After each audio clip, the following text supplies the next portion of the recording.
Sa panahon ngayon, ang China ay isa sa mga pinakamakapangyarihang bansa sa buong mundo. Pero alam nyo ba na 4 na dekada ang nakakaraan, ang poverty rate sa bansang ito ay umabot ng mahigit sa 90%. Labis na kahirapan at pagkagutom ang mga nangungunang dahilan, kaya naging miserable ang naging estado ng China noon. Subalit makalipas lamang ang nasa 30 taon ay nagkaroon na ng napakalaking pagbabago at ang dating naghihirap at nagugutom na bansa ay bigla na lamang umangat ng higit pa sa inaasahan ng marami. Ano nga ba ang mga dahilan at biglang yumaman ng bansang ito? Ano nga kayang mga paraan ang kanilang ginamit upang maging makapangyarihang bansa sa loob lamang ng napakabilis na panahon? Ilan lamang yan sa mga tanong na susubukan nating sagutin para sa video natin ngayon. Kaya naman halika paps, samahan nyo akong alamin kung paano nga ba naging makapangyarihan ang bansang China.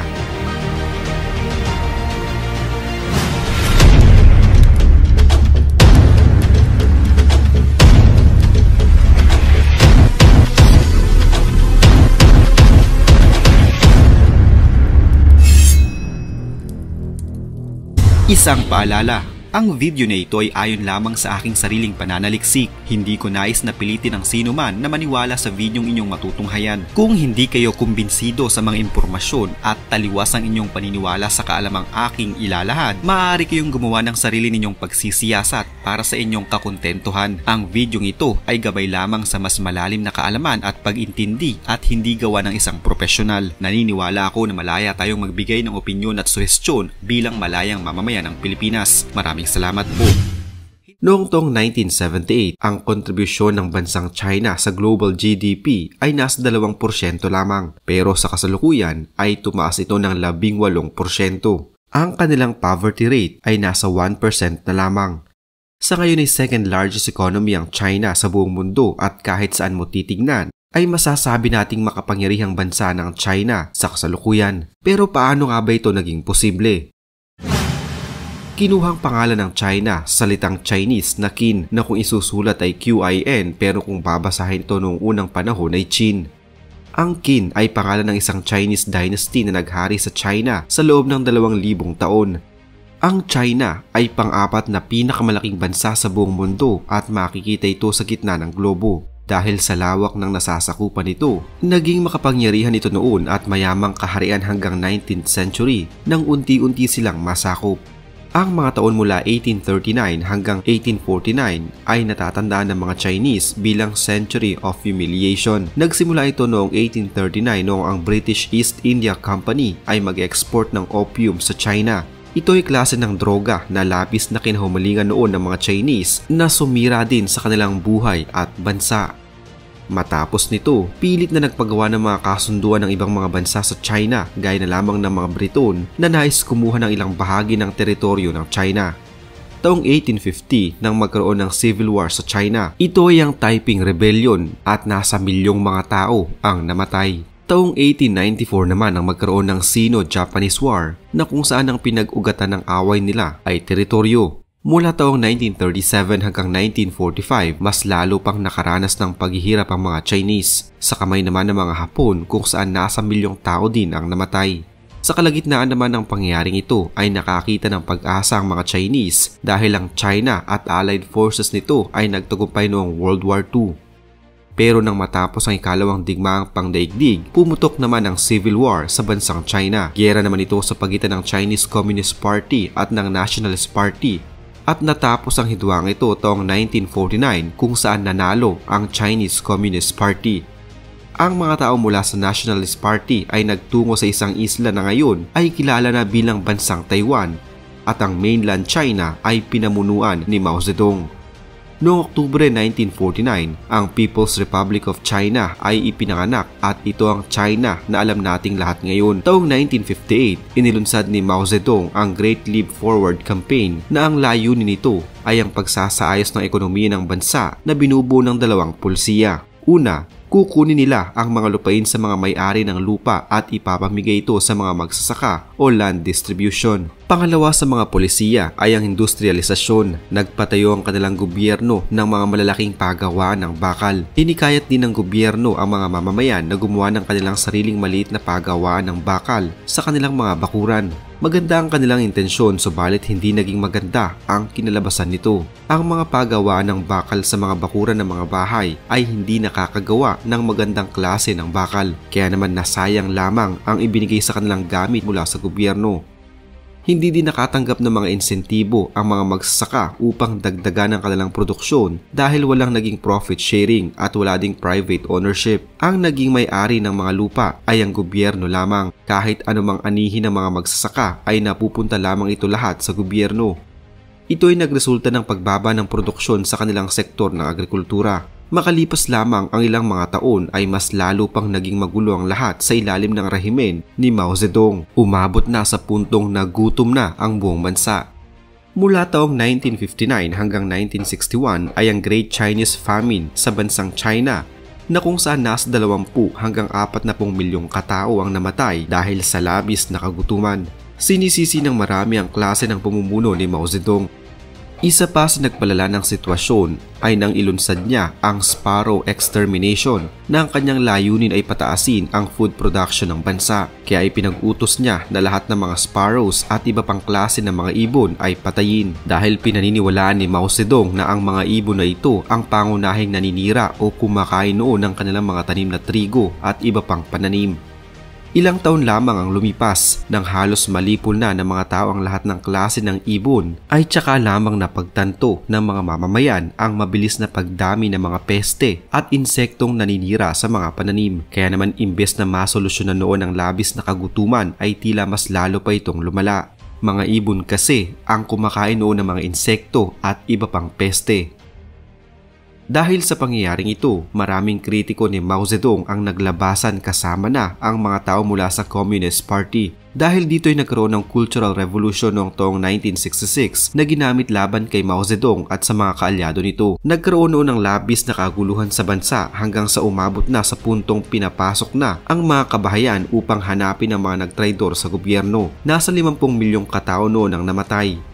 Taong 1976 nang mamatay si Mao Zedong at mula noon ay wala nang naging magandang pagbabago sa kondisyon ng China. Sa kabila ng mga iilang kapalpakan ng rehimen ni Mao Zedong ay nag-iwan naman ito ng maraming mga kapaki-pakinabang na mga batas at programa tulad na lamang ng women's equality at maayos na edukasyon.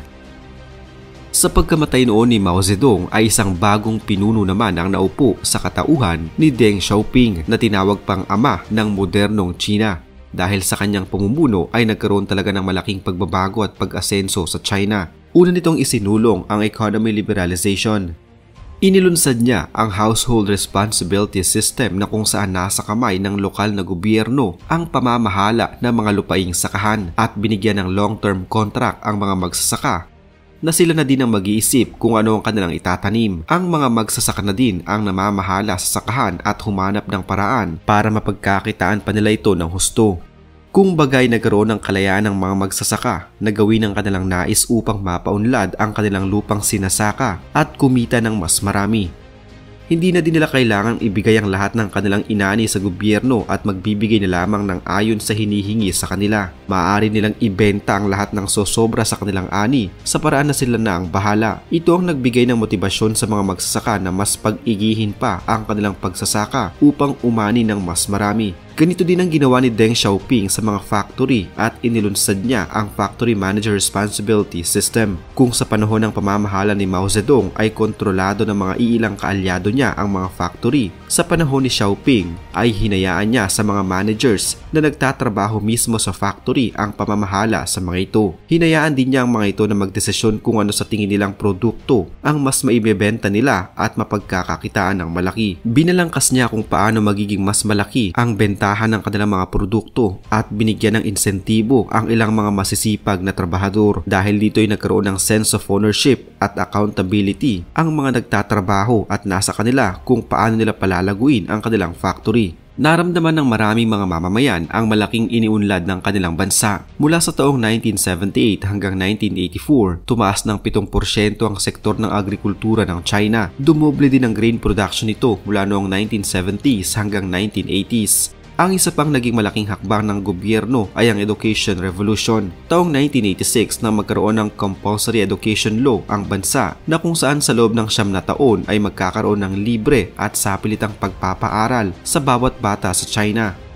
Mas pinaganda pa ng kanilang gobyerno ang sistema ng pag-aaral at ilan pang polisiya na may kaugnayan sa edukasyon. Pinondohan din nila ito at pinagkagastusan. Pinagtuunan din ng pansin ng China ang kanilang mga vocational at technical education kung saan tinutukan ang pagtuturo sa mga pinakakailangang matutunan ng isang empleyado sa kanyang trabaho. Dahil sa lahat ng ito, tumaas ang literacy rate ng bansang China na 65% lamang ito noong taong 1982 pero umakyat ito ng 95% noong taong 2012. Bukod sa edukasyon, inastusan at binigyang pansin din ng gobyerno noon ng China ang kanilang mga healthcare. Taong 2021, umubos sila ng nasa 5.59% na kanilang GDP at inila nila ito sa kanilang mga programang pangkalusugan. Isa pa sa mga dinevelop noon ng gobyerno ni Xiaoping ay ang Township and Village Enterprises o ang TVES. Ang layunin nito ay upang mapaunlad ang ekonomiya sa mga rural areas at pataasin ang living standards ng mga tao. Hindi na lamang sa agrikultura nakasentro ang programang ito kundi maging sa textiles, electronics, manufacturing at iba pa.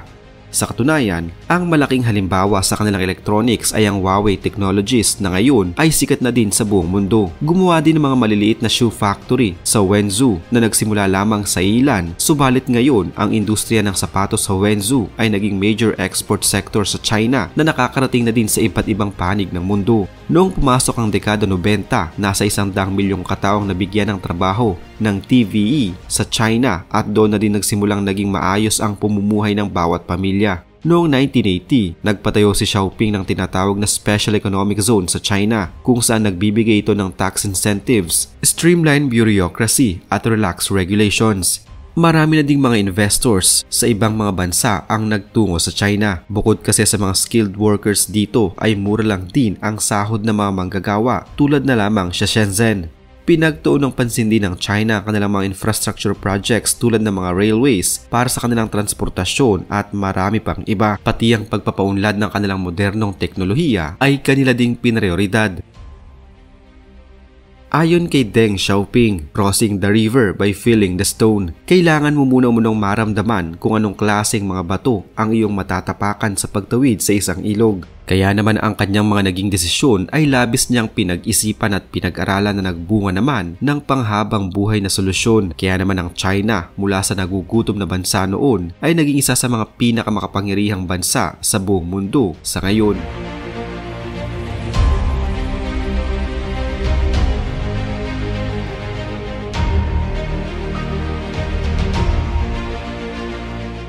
Isa na namang kwento ng pagbabalik tanaw sa kasaysayan ang naitampok natin ngayon.